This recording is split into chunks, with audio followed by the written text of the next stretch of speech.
The Chandigarh-Manali National Highway has been battered by landslide and relentless rainfall. It has been partially reopened, but only for small vehicles as of now. In fact, the road near the Vada was cleared after NHAI used heavy machinery last evening for urgent repairs. We can show you the vehicles getting stranded on that crucial highway. In fact, heavy vehicles as of now remain banned, with the authorities still warning that the route is risky, fragile. Remember, for anyone who's traveling in that region, this is the advisory we're getting in from officials. The route along that stretch still remains fragile and risky.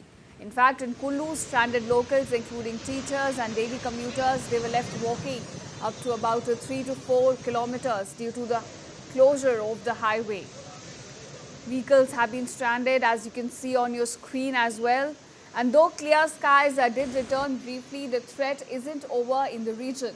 The IMD has issued a red alert for Chamba, Kangra, Mandi and a yellow alert for several other districts. Remember, it will remain in place for 28th August, that's today, and as well as for 29th.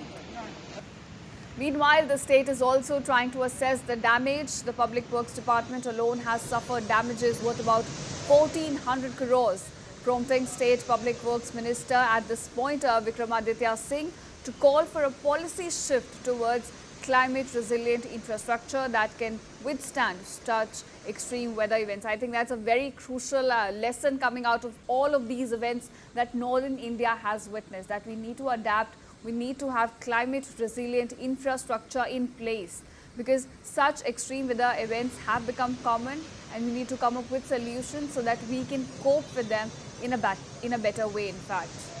Officials also continue to urge people to travel only if absolutely necessary.